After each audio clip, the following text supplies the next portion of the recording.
बुद्धिमत्तं वरिष्ठं वातात्मजमानरवित्तमुख्यं श्रीरामदूतं शरणं प्रपद्य जयांची केली स्मरण होय सकळ विद्येचे अधिकरण हेची वंदन श्री चरण श्री गुरुचे नमस्कार आता आस्मरण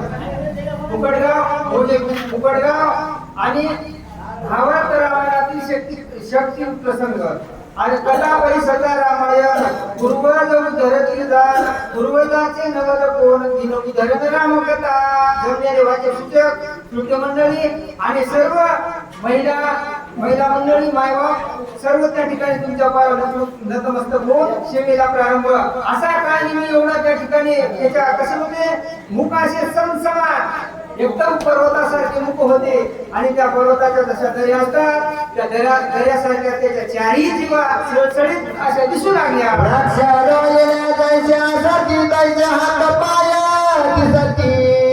मंगळवाणी शरणाकृती हे कथा भीती यमकाळ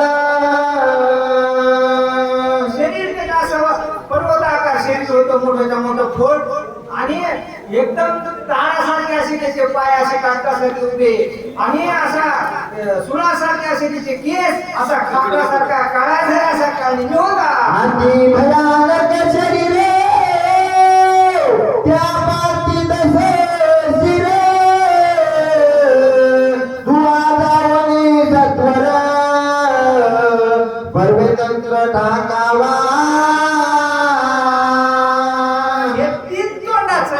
आणि ह्या 3 तोंडाच्या हे 10 तोंडाचं काय म्हणाले तू लवकरात लवकर आता इथून जावं कुठं जावं मारुती गेला औषधी आणायला आणि तिथं जावा त्या पर्वताच्या ठिकाणी जा आणि तिथं जाऊन काय कळत सांगू लागला लवणाची सकळ समुद्र उषाची पळ समग्र उलवणी आशिर समुद्र पर्वतंत्र ठाकावा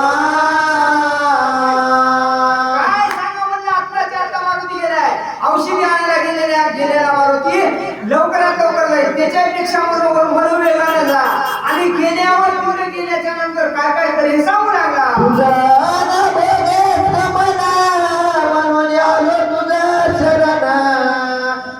गेला कपिनंदन त्याची विघ्न करावे आता पहा एवढं ऐश्वर्य एवढा संपन्न हा रावण आणि हा रावण काळनिमित्त शरण जाऊ लागला तो मारुती औषधी आणण्यासाठी निघालेला आहे म्हणून तुला शरण येतो बाबा काय काय कर असा रावण असा पायावर लोटांगण त्या काळनिमित्त घालून बोलू लागला नेहमी ऐक विनंती लक्ष्मणा भेटलीचे शक्ती उदया येता बसली सौमित्रांची मरेल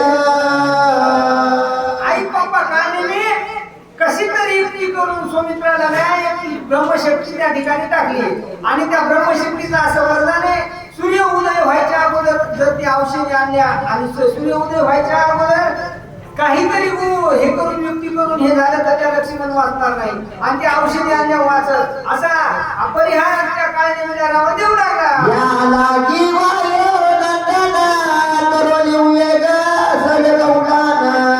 दिव्या औषधी आणून लक्ष्मण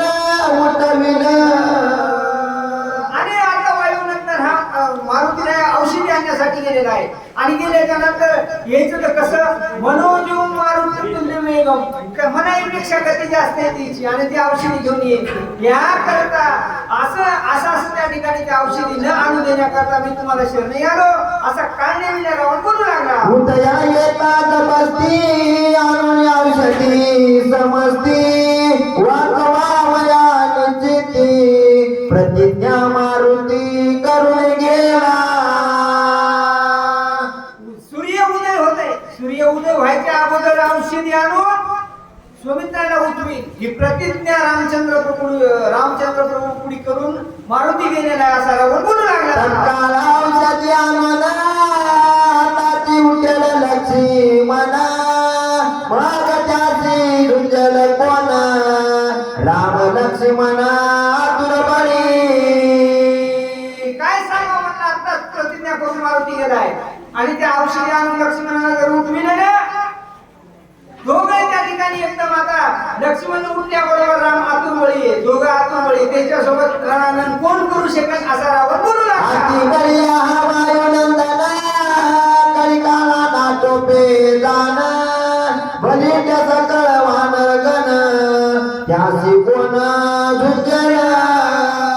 रावण म्हणाला बाबा हा वायुनंदन आतुरबळी आहे आणि याच्यात वानरही त्या ठिकाणी एकमेकांवर बळी येतं, मग एवढ्या वानर सैन्यासोबत युद्ध कोण करील असा बोलू लागला. प्रत्येक कारण ब्रह्मशास्त्रे आकळीने उर्मिला पती राम कार्य साधावे हातो हाती उदया गपस्ती न येता. कशी तरी युक्ती केली, रावण म्हणू लागला कशी तरी युक्ती केली आणि मधला मार्ग काढला. मधल्या मार्गाने चाललो, मधल्या मार्गाने त्या लक्ष्मणावर कशी तरी ब्रह्मशक्तीचं वरदान म्हणून ते टाकलं आणि टाकल्याच्या नंतर काहीतरी युक्ती करून मारुतीला सूर्योदयाला येईपर्यंत तिकडेच काहीतरी युक्त्या करून तुम्ही असं त्या ठिकाणी काळजीचा परिहार देऊ लागला. म्हणते सदा पूर्ण चंद्राचरण म्हणती मनोन ये नाही तो धोरणांनी दान नाम विधान विख्यात. आता तिथे त्या ठिकाणी समुद्र मंथनाच्या वेळेस 14 रत्न निघाले. देव आणि दैत्य समुद्र मंथन करीत होते आणि त्या 14व्या रत्नापैकी अमृत नावाचं एक रत्न निघालं आणि अमृत देव आणि दैत्याचं भांडण लागलं आणि ते भांडण लागल्याच्या नंतर थोडं थोडं हिसू लागलं. त्याही करता तिथं त्या ठिकाणी अमृताचे कण पडले. त्याही अमृताच्या वल्ली त्या औषधी निघाल्या, त्याला अमृत वल्ली म्हणतात. आणि चंद्राचंही त्या ठिकाणी ह्या चंद्र अमृतही त्या ठिकाणी पडलेलं होतं, म्हणून चंद्र अमृत ह्या नावानं विख्यात त्या ठिकाणी त्या पर्वतावर औषधीचं नाव आहे. रूपाले चंद्रामृत अमृत संजीवनी त्यासी म्हणता औषधी आईच्या अनंत पर्वती समस्त वर्तती. आणि चंद्राचं त्या ठिकाणी अमृतही त्या ठिकाणी तुषार पडतंय. त्या चंद्र अमृत नावानेही त्या ठिकाणी अनेक प्रकारच्या औषधी, दिव्य औषधी त्या पर्वतावर झळझळीत दिसतात असं रावण ह्या देऊ लागला. तेथे गेला कपिनंदना बहुमाया करुणी आपण त्याची करावे विघ्न सूर्योदय जवळ होय. आणि त्या औषधी आणण्याकरता हनुमंतराय गेले आणि हनुमंतराय गेल्याच्या नंतर तुम्ही काय करा, सूर्य उदयाला येईपर्यंत मारुतीला काही करून तिथं त्या ठिकाणी रमवून गोवून टाका असं काळजीला रावण बोलू लागला. देही मायेचे लक्षण जटाधारी वल्कलाम भरण सर्वांगी भस्म उतरण असाधारण ऋषिवेश. आणि असं चालतं, असं गेल्याबरोबर ते काय आठवणार नाही.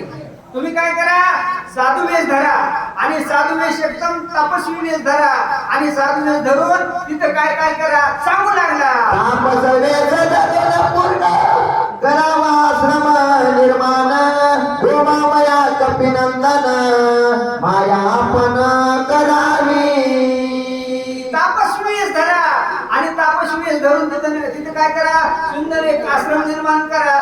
आश्रम निर्माण करा आणि पुन्हा फळ हे ते वृक्ष त्या ठिकाणी सुंदर असा मायावी आश्रम निर्माण करा. ह्या राक्षसाला काय वेळ लागणार आहे असा रावण युक्ती देऊ लागला. फळे दुष्यला जळा सुंदर वृक्ष दुपारी म्हणा आपण धरावे हाती सुशीळ गोळांगुळ वितमुळ भावा. जेणेकरून गेलं युक्त त्या ठिकाणी एवढं मनरम्य वातावरण तिथं निर्माण करा. आश्रम, फळ, फुलं, वृक्ष आणि सुंदर त्या ठिकाणी जळई म्हणजे पाणीही तिथे निर्माण करा. जेणेकरून गेलं की तिथे विश्रांती लागावी असं निर्माण आश्रम करा. निष्ठा लावावी ब्रह्मज्ञान कथेची वर्णा वागवा रघुनंदन तेने त्याची सुख गहन कपिनंदन विगुंते वेळा. आणि तिथं निष्ठा दाखवा. निष्ठा नाही बरं, निष्ठा दाखवा. तिथं कशी निष्ठा दाखवा, जेणेकरून आपल्या रघुनंदन म्हणजे भगवान रामचंद्र प्रभूवर निष्ठा तुमची दाखवा. भाव असो का नसो पण निष्ठा दाखवा. निष्ठा दाखवल्याच्या नंतर मारुती राहिली त्या ठिकाणी त्याचं मन रमल आणि मन रमल्याच्या नंतर तुम्ही काय करता, रामकथा सांगा. तिथे करावे हनुमंता सुरस सांगावी रामकथा जेणे गुंती पडे कपिनाथा तेथे सर्वता करावे.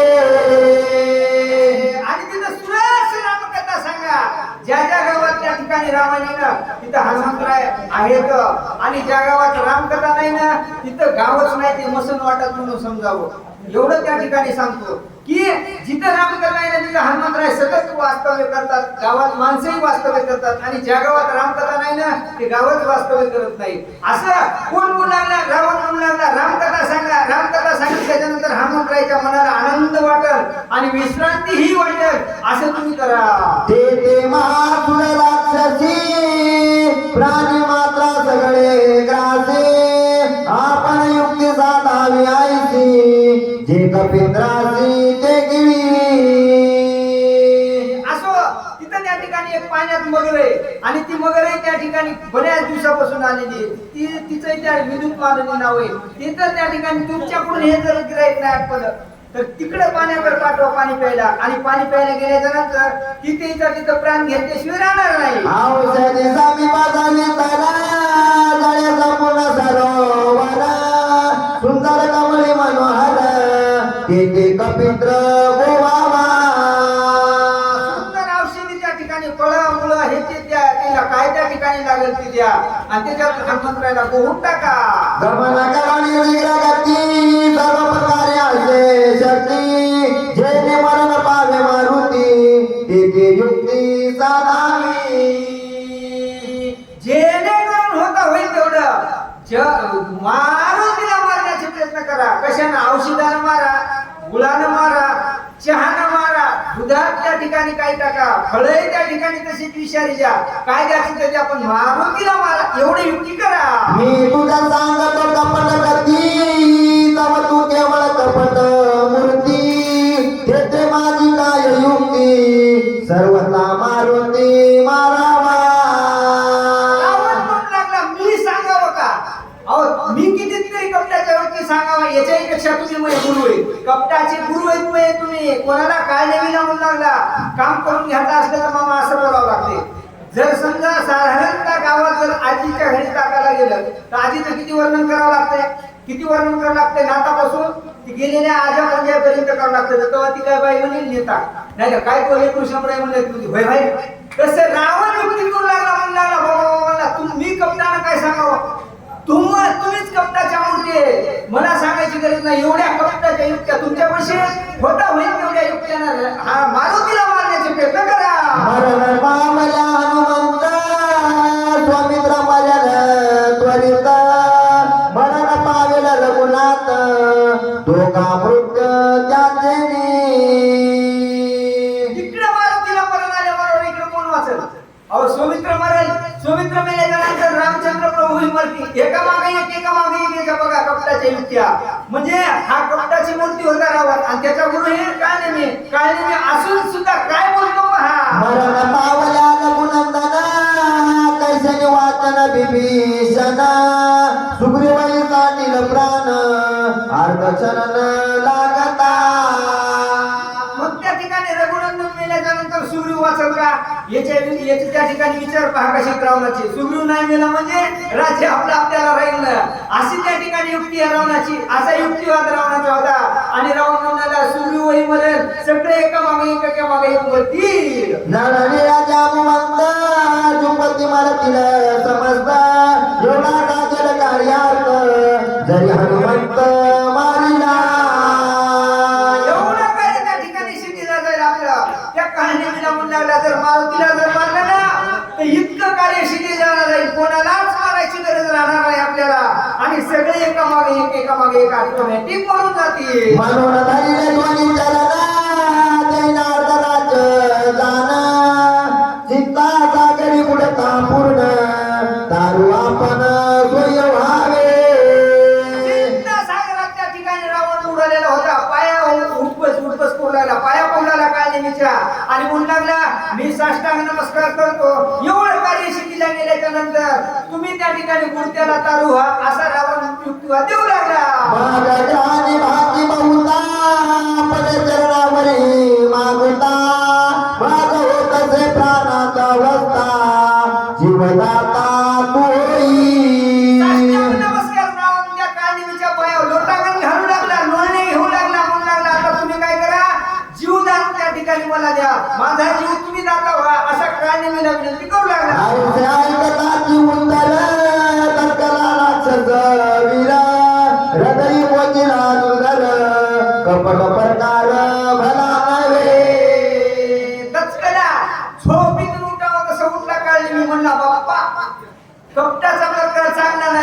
कपट काय चांगलं आहे का काय? आज चांगलं वाटतंय. कोण विचार देऊ लागला? काय नाही रामाला विचार देऊ लागला.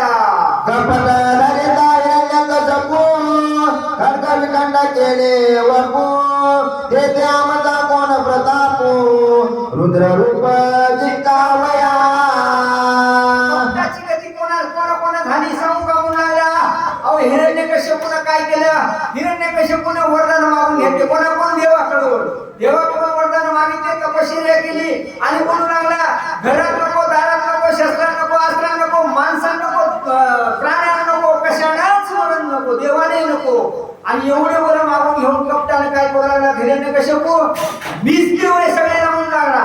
मीच देव आहे. त्याच्याच पोटाला देवानं जन्म घेतला आणि पुन्हा त्या ठिकाणी आपलं रूप प्रगट केलं आणि या खांबात रूप प्रगट केलं. आणि घरात नको, दारात नको, दिवसा नको, रात्री नको, दिवस माळवायच्या टायमाला मांडीव टाकला, शस्त्र नाही, अस्त्र नाही, तर नका फाडून काढला, जीव घेतला त्या हिरण्यकश्यपूचा. कोण म्हणू लागला? ते काय म्हणू लागला? अशा कपटाच्या गती चांगल्या नाही का? रावणाला सांगू लागला. कपट साधिले आमेंद्रे भजी आपिले शरीरे कपट साधिले चंद्रे क्षयरोगे थोर यापिला. झाला काढणारा चुकला चढा भजनाचा. अशा कपटाच्या गती सांगू लागला. खाऊन जेवण घर घेणे आईस मांडले सहस्र अर्जुने सांगून हस्तपाद खेदणे शेगी प्राणे निवारा. त्या ठिकाणी आपल्या पोटाची सोय व्हावी. पोटाची सोय झाल्याच्या नंतर आतिथ्याचं काय आपण घर मोजावं का? कुठून आणलं काय मोजावं का? नाही. पुन्हा सहस्र अर्जुनानं त्या ऋषीनं त्या ठिकाणी कामधेनू स्वर्गातून आणली. याच्या 1000 सैन्यासहित पंचपक्वान्नाचं भोजन, सोन्याचे ताट, चांदीचे पाट, चांदीच्या वाट्या याच्या जेवण घातलं. मग त्या ऋषीला त्या ठिकाणी त्यांना आशीर्वाद द्यावा का त्याचं हिसकावून घ्यावं, कुठून आणलं विचारावं. हे काय नाही, ह्या सहस्र अर्जुनानं केलं. मग शेवटी कपट केलं ना. कपटाने गती काय झाली? जीव मुकला सहस्र अर्जुन. तसा हा काळ की सांगू लागला. जेने रावणे जाना जातून याला गजिना भीक मागू गेला पण सीते गोरान दिली माते. तुझीच गती कशी झाली पाहिनं? कपटानं त्या ठिकाणी कपट वेश धरला, तो संन्यासाचा वेश धरला आणि भिक्षा वारा आई म्हणला. आणि आई म्हणला, आईला त्या ठिकाणी भोग व्हावं लागला. ही कपटाची गती कशी झाली? आता राज्य गेलं, भाऊ मेले, चुलते मेले, पोरही मेले, नातू मेले, सगळं गेलं. तुही त्या ठिकाणी तीच बारी व्हायला लागली. कशामुळं? कपटामुळं.